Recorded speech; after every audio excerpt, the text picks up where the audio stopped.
Derivative chapter का exercise number 6.2 के बारे में देखेंगे, ठीक है ना। उसके इंट्रोडक्शन के लिए पहले हम लोग देख लेते हैं कि उसके अंदर में डिटेल में क्या क्या चीज़ें हैं और क्या हमको पढ़नी है, ठीक है ना। तो उसके अंदर में जो है हमारा सबसे पहला टॉपिक जो है वो है इंक्रीजिंग,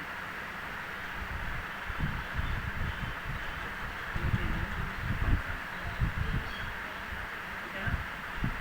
अब बात यहाँ आती है कि ये इंक्रीजिंग फंक्शन जो होता है ये होता क्या है, ठीक है ना। तो इंक्रीजिंग फंक्शन का मतलब होता है अगर कोई फंक्शन हमारा इंक्रीज कर रहा है तो वो इंक्रीजिंग कहलाएगा।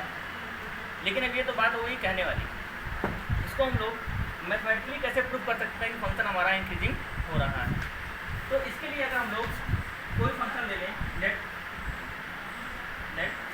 F X is equal to X plus, ठीक है ना।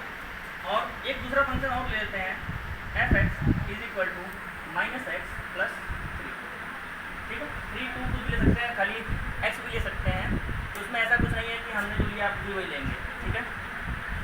अब आप लोगों को एक क्लास 11 की एक चीज़ याद होगी कि जो स्लोप होता है हमारा स्लोप, ठीक है ना, क्या होता है, वो होता है y is equal to M X plus C. यहाँ भी लिख दीजिए वही चीज़, y is equal to M X plus C.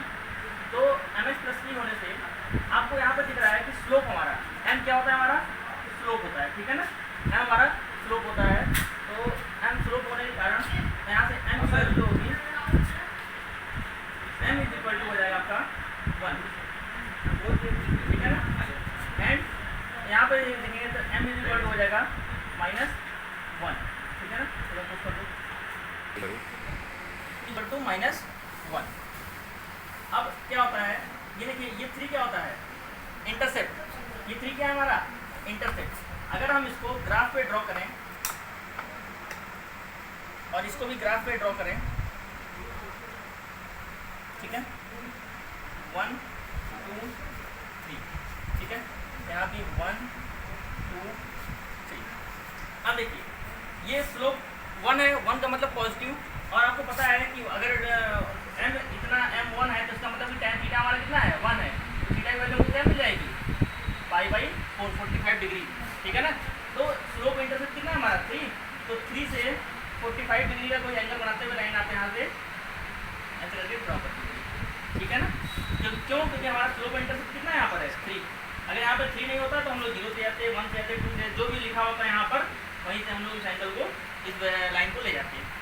यहाँ पर स्लोप हमारा क्या है, -1। -1 होने के कारण यहाँ एंगल क्या हो जाएगा हमारा, -π/4। जब -π/4 हो जाएगा तो ये लाइन हमारी जो है वो ऐसे जाएगी, ठीक है। अब उसका रीजन समझिए, ऐसे क्यों जाएगी। अगर हम लोग यहाँ पर एक लाइन ड्रॉ करते हैं तो ये क्या होगी, 90 डिग्री होगी। 90 डिग्री होने के कारण ये आपका देखिए क्या है, 90 छोटा है ना ये, इसलिए पॉजिटिव डायरेक्शन में जाना है। यहाँ पर हम लोग एक लाइन ड्रॉ करते हैं और यहाँ पर एंगल बनाए तो ये एंगल ऐसे जाएगा आपका ऐसे, तो ये क्या है 90 से बड़ा, ये 90 है, 90 से बड़ा है, और 90 से बड़े में tan क्या होता है, नेगेटिव होता है। तो 90 से बड़े में जब tan नेगेटिव होगा तो क्या हो जाएगा आपका, ये नेगेटिव स्लोप आ गया, ठीक है ना। अब यहाँ पर हमारी समझने वाली जो बात है ये कि फंक्शन इंक्रीजिंग और डिक्रीजिंग, ठीक है ना। बात हम लोग कर रहे हैं पहले इंक्रीजिंग की।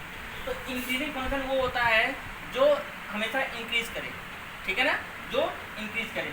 तो यहाँ देखिए यहाँ से फंक्शन ऐसे गया हमारा, ये क्या कर रहा है, जैसे जैसे हम x की वैल्यू, अगर इसको कहते हैं हम f(x) कहते हैं, ये f(x) हो गया हमारा, और ये क्या हो गया हमारा x हो गया, ठीक है ना।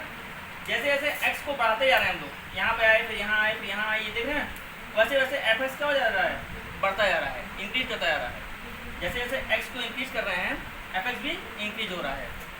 यहाँ पर जैसे जैसे हम लोग f(x) हमारा इंक्रीज कर रहा है, लेकिन x क्या हो रहा है, डिक्रीज हो रहा है, ठीक है ना। या तो ये कह दो कि x इंक्रीज हो रहा है तो f(x) क्या हो रहा है, डिक्रीज हो रहा है, ठीक है। तो ये फंक्शन हमारा हो जाएगा इंक्रीजिंग फंक्शन, इंक्रीजिंग फंक्शन, और ये हो जाएगा हमारा डिक्रीजिंग फंक्शन, ठीक है ना। अभी आपका आगे इंक्रीजिंग और डिक्रीजिंग फंक्शन, लेकिन अभी ये खाली हमारा जनरल हुआ है, ठीक है ना। तो अब हम लोग एक बार देखेंगे कि अगर मान लीजिए इसकी जगह कहीं कोई ट्रिग्नोमेट्रिक फंक्शन दिया हो, साइन या कॉस दिया हो, ठीक है ना, तब हम कैसे कर सकते हैं। एक बार देखिए यहाँ से, अब देखिए अब हम लोग को यहाँ पे चाहिए एक फंक्शन हमने मान लिया let F X is equal to sine X. अब इसको बताइए कि ये इंक्रीजिंग फंक्शन है या डिक्रीजिंग फंक्शन है, और या तो फिर ये किस इंटरवल पर इंक्रीजिंग है और किस इंटरवल पर डिक्रीजिंग है, ठीक है ना। तो इसके लिए हम लोग क्या करेंगे, एक साइन एक्स का ग्राफ बना लेंगे, जो कि हम लोगों ने पढ़ाया है पहले भी क्लास 11 वगैरह में, ठीक है ना। ऐसे आएगा और ऐसे जाकर के ये ऐसे चला जाएगा, ठीक है ना। ये हमारा साइन एक्स का ग्राफ होता है, y equal to sine X का ग्राफ होता है। इसमें एक चीज़ देखिए कि ये जो एंगल होता है हमारा, ये लाइन जो होती है ये कितना होता है π/2, ये तो 0 होता ही है, ये आपका पाई होता है, ये आपका 3π/2 होता है, और ये आपका 2π होता है। अब हमें ये बताना है कि किस इंटरवल में हमारा इंक्रीज कर रहा है और किस इंटरवल में हमारा डिक्रीज कर रहा है, ठीक है ना। तो ये क्या हो जाएगा, देखो कि 0 से लेकर के π/2 के बीच में, ठीक है ना, ये फंक्शन हमारा क्या कर रहा है, इंक्रीज कर रहा है, बढ़ रहा है, देखो, ठीक है ना। फिर π/2 से पाई के बीच में फंक्शन क्या हो रहा है, वही है, डिक्रीज कर रहा है। फिर इसके बाद पाई से लेकर के 3π/2 के बीच में फंक्शन क्या हो रहा है, ये भी डिक्रीज कर रहा है, नीचे जा रहा है, डाउनवर्ड जा रहा है। अब लेकिन 3π/2 से 2π के बीच में फंक्शन क्या हो रहा है, इंक्रीज कर रहा है, ठीक है ना। तो हम लोग ये कह सकते हैं कि 0 से π/2 के बीच में जो फंक्शन हमारा है वो क्या है, इंक्रीजिंग है, ठीक है। फिर इसके बाद हम लोग कह सकते हैं कि π/2 से पाई के बीच में जो फंक्शन हमारा है वो क्या है, डिक्रीजिंग है। लेकिन ये तो मेथड हो गया हमारा जानने का। अब एक और मेथड देखिए इसका जानने का, जैसे अगर हम इस लाइन पर, इस पूरे लाइन पर कहीं पर भी एक टेंजेंट ड्रॉ करते हैं, कहीं पर भी एक टेंजेंट ड्रॉ करते हैं, यहाँ पर मान लीजिए एक टेंजेंट यहाँ ड्रॉ कर दीजिए ऐसे, ठीक है, या तो फिर ऐसे ड्रॉ कर दीजिए, या तो फिर ऐसे ड्रॉ कर, मतलब कहीं भी एक दो टेंजेंट ड्रॉ करते हैं। और इस टेंजेंट को ड्रॉ करने से आपको दिख रहा है कि ये टेंजेंट जो है क्या है, 90 डिग्री छोटा है ना। ये टेंजेंट देखिए, ये टेंजेंट ऐसे बन रहा है, और 90 कैसे होता है, ये अगर इसको 90 मान लें हम, ये 90 से छोटा जा रहा है, इधर झुक रहा है, नहीं है, इसका मतलब ये टेंजेंट क्या होगा हमारा, पॉजिटिव। और जब टेंजेंट पॉजिटिव होगा तो फंक्शन हमारा क्या होगा, इंक्रीजिंग होगा। और जब टेंजेंट हमारा यहाँ बना दीजिए, कोई टेंजेंट ऐसे बना दीजिए, या ऐसे बना दीजिए टेंजेंट जो हमारा, ठीक है ना। तो ये जो टेंजेंट बन रहा है, ये टेंजेंट क्या बन रहा है, देखिए निगेटिव एंगल बन रहा है, क्योंकि ये ऐसे बन रहा है। और अभी हम लोगों ने एक ग्राफ बनाया था ऐसे ना, ये ग्राफ ऐसे था, तो ऐसे क्या था, ये डिक्रीजिंग था क्योंकि एंगल निगेटिव था। और जब ग्राफ हमने ऐसे बनाया था, ये क्या था, ये वाला यही है, देखिए पॉजिटिव एंगल, ठीक है ना। तो जब एंगल पॉजिटिव होगा तो फंक्शन इंक्रीजिंग होगा, और जब एंगल निगेटिव होगा तो फंक्शन डिक्रीजिंग होगा, ठीक है ना। ये बात होगी हमारी ट्रिग्नोमेट्रिक फंक्शन की। और जब भी बात ट्रिग्नोमेट्रिक फंक्शन की आएगी तो एंगल और इंटरवल दोनों आएगा, ठीक है ना। अब आप लोगों ने ये देखिए यहाँ पे ध्यान से कि 0 से पाई के बीच में फंक्शन हमारा क्या कर रहा है, इंक्रीजिंग। π/2 से पाई के बीच में फंक्शन हमारा क्या कर रहा है, डिक्रीजिंग।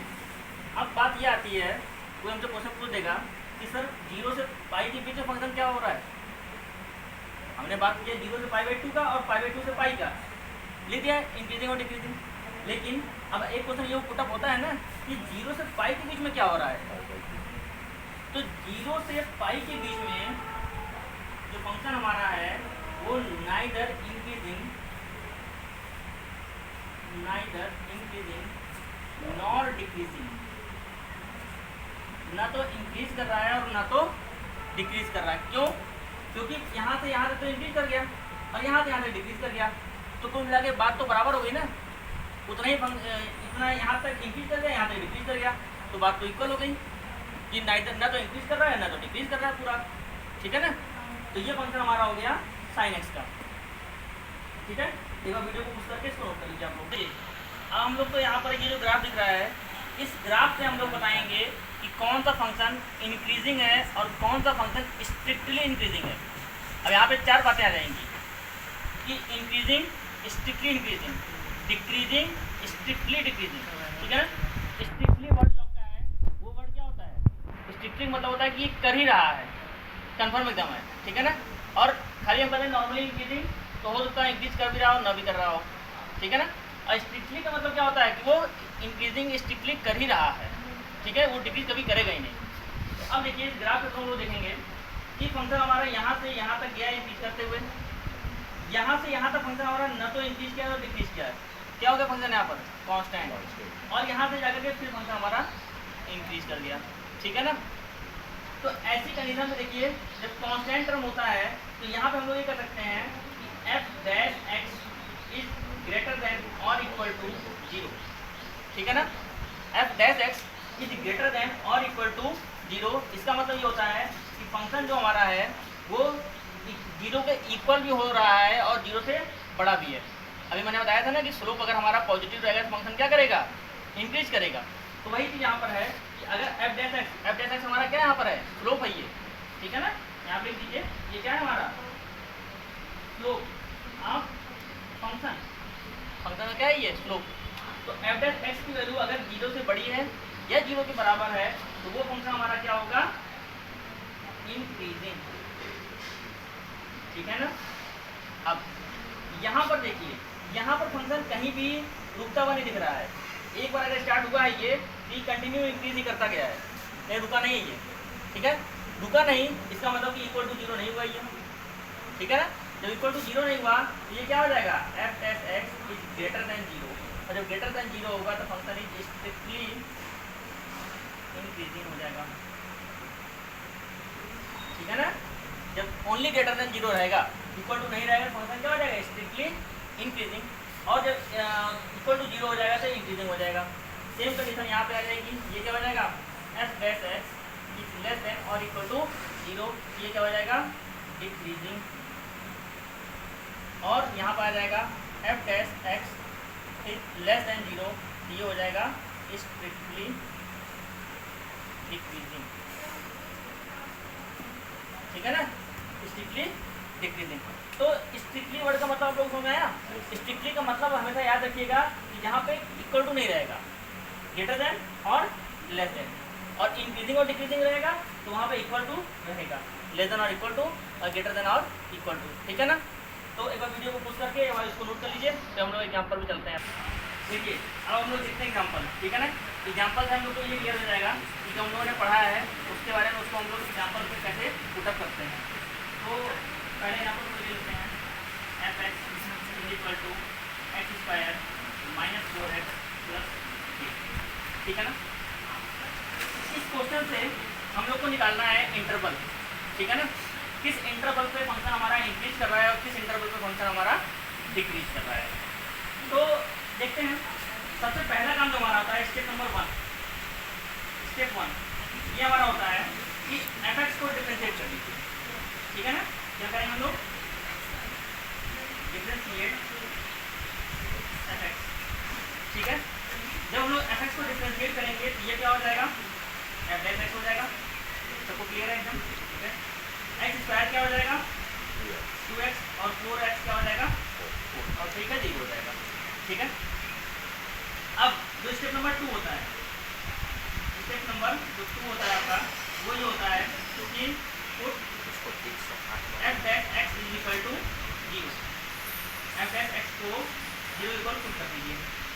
जब एफ डैश एक्स को 0 इक्वल पुट करेंगे तो क्या मिलेगा आपको, 2x minus 4 is equal to 0, तो 2x is equal to 4 then x is equal to, ये जो पॉइंट निकलता है ना, ये पॉइंट x की जो वैल्यू आती है हमारी, 1 आए 2 आए जितनी वैल्यू आएंगी इन सभी वैल्यू हम लोग कहते हैं क्रिटिकल पॉइंट, क्रिटिकल पॉइंट याद कर सकते हैं, क्रिटिकल वैल्यू, ठीक है ना। क्रिटिकल पॉइंट या क्रिटिकल वैल्यू। अब इस वैल्यू पर हम लोग क्या करते हैं, नेक्स्ट जो हमारा होता है स्टेप नंबर 3, स्टेप नंबर 3 जो होता है वो ये होता है कि draw a number line, draw a number line, एक नंबर लाइन हम लोग ड्रॉ करते हैं। अब वो नंबर लाइन कैसा होगा, देखिए ये आपका नंबर लाइन हो जाएगा, ठीक है ना। इस नंबर लाइन पे जो वैल्यू होगी वो होगी माइनस इनफाइनाइट से प्लस इनफाइनाइट तक, और जो क्रिटिकल पॉइंट आता है, अब यहाँ पे एक ही वैल्यू है, 2 खाली आएगा ना, इस 2 को यहाँ पर रख दीजिए। अगर 3 आया तो 3 यहाँ कर देते हैं, -1 आया तो -1 यहाँ कर देते हैं, तो वैल्यू के हिसाब से पुट कर देते हैं। अब हम लोग क्या करते हैं, माइनस इनफाइनाइट से 2 के बीच में कोई भी वैल्यू इस एफ डैश एक्स में रखते हैं, ठीक है ना। माइनस इनफाइनाइट से 2 के बीच में 0 भी आएगा, 1 भी आएगा, -1 भी आएगा, -2 भी आएगा, ठीक है ना। 2 से पहले सारी वैल्यू क्या है 1 0 -1 सारी वैल्यू तो इसके अंदर में आएंगी ना। तो माइनस इनफाइनाइट से 2 के बीच में कोई भी वैल्यू जो भी आपको मन करे तो हम लोग क्या करते हैं यहाँ पे 0 रख देते हैं। सबसे सिंपल वैल्यू है, ठीक है ना। तो देखिए एफ डैश एक्स नहीं एफ डैश 0 कर दीजिए, ठीक है ना। हम 0 पुट कर रहे हैं यहाँ पर तो क्या हो जाएगा 2 × 0 -4 क्या मिलेगा हम लोग को -4 मिला। -4 होता क्या भाई, लेस 0 होता है कि नहीं होता है बताइए, होता है ना। तो अगर ये लेस 0 है तो ये फंक्शन हमारा क्या करेगा, ये नेगेटिव आ रहा है ना, नेगेटिव आया ना, ये नेगेटिव आया। अब एक बार उसको चेक करिए 2 से इनफाइनाइट के बीच में, 2 से इनफाइनाइट के बीच में 3 होता है 4 होता है 5 सारे वैल्यू हैं। तो हम यहाँ पे 3 रख देते हैं। तो रखिए F dash 3 is equal to क्या मिलेगा भाई 2 × 3 -4 that is equal to 6 - 4 is equal to 2। अब ये क्या मिला F dash X is greater than 0 मिला ग्रेटर देन 0। तो ग्रेटर देन 0 मिल गया इसका मतलब ये क्या मिला हम लोग को पॉजिटिव मिल गया। तो अभी हम लोगों ने पढ़ा है ना पॉजिटिव फंक्शन क्या होता है इंक्रीजिंग और नेगेटिव फंक्शन क्या होता है डिक्रीजिंग, ठीक है ना। तो अब हम लोग देखेंगे, हम लोग ये कर सकते हैं यहाँ पर कि ऑन इंटरवल माइनस इनफाइनाइट से 2 तक फंक्शन हमारा क्या कर रहा है डिक्रीजिंग हो रहा है, ठीक है। और 2 से इनफाइनाइट तक फंक्शन हमारा क्या हो रहा है इंक्रीजिंग हो रहा है, ठीक है। हो रहा है नहीं हो रहा है नहीं। अब नहीं क्यों बोला मैंने, ध्यान दीजिएगा। ये क्लोज ब्रैकेट और ओपन ब्रैकेट के बारे में पता है आप लोग को। यहाँ मैंने क्या लगाया है ओपन ब्रैकेट लगाया है, ठीक है ना। ओपन ब्रैकेट का मतलब होता है कि उस वैल्यू को हम लोग क्या कर रहे हैं पुट कर रहे हैं, ठीक है ना। तो अगर ये वैल्यू आएगी, अगर ये ब्रैकेट लगेगा तो यहाँ पर क्या होगा स्ट्रिक्टली इंक्रीजिंग हो जाएगा और यहाँ पर स्ट्रिक्टली डिक्रीजिंग हो जाएगा, ठीक है ना। अगर ओपन है तो ओपन वैल्यू पर हमारा फंक्शन क्या होगा स्ट्रिक्टली इंक्रीजिंग स्ट्रिक्टली डिक्रीजिंग, ठीक है। अगर यहाँ पर ऐसे होता माइनस इनफाइनाइट से 2 हो जाए और इसको इधर क्लोज लग जाए तो ये हमारा क्या हो जाएगा डिक्रीजिंग हो जाएगा, ठीक है ना। और अगर यहाँ पर 2 से इनफाइनाइट ये क्या हो जाएगा इंक्रीजिंग। एक चीज ध्यान रखिएगा इनफाइनाइट पर क्लोज ब्रैकेट नहीं लगता कभी भी, ठीक है ना। इनफाइनाइट पर कभी भी क्लोज ब्रैकेट नहीं लगता है, बाकी सभी वैल्यू पर क्लोज ब्रैकेट लगता है, ठीक है। ये फंक्शन हमारा क्या हो जाएगा इंक्रीजिंग और ये फंक्शन क्या होगा स्ट्रिक्टली इंक्रीजिंग स्ट्रिक्टली डिक्रीजिंग। अब अगर फंक्शन हमसे पूछा है कि find the interval of strictly increasing and strictly decreasing तो हम लोग ये दोनों दिखा देंगे। और अगर हमसे पूछा है कि find the interval of increasing and decreasing तो हम लोग ये दोनों दिखा देंगे, ठीक है ना। तो ये दोनों चीज़ें हम लोग दिखा करके फंक्शन को प्रूव कर सकते हैं कि वो स्ट्रिक्टली इंक्रीजिंग है स्ट्रिक्टली डिक्रीजिंग है और या तो इंक्रीजिंग है या तो डिक्रीजिंग है, ठीक है ना। तो ठीक है अब उसको पुट करके नोट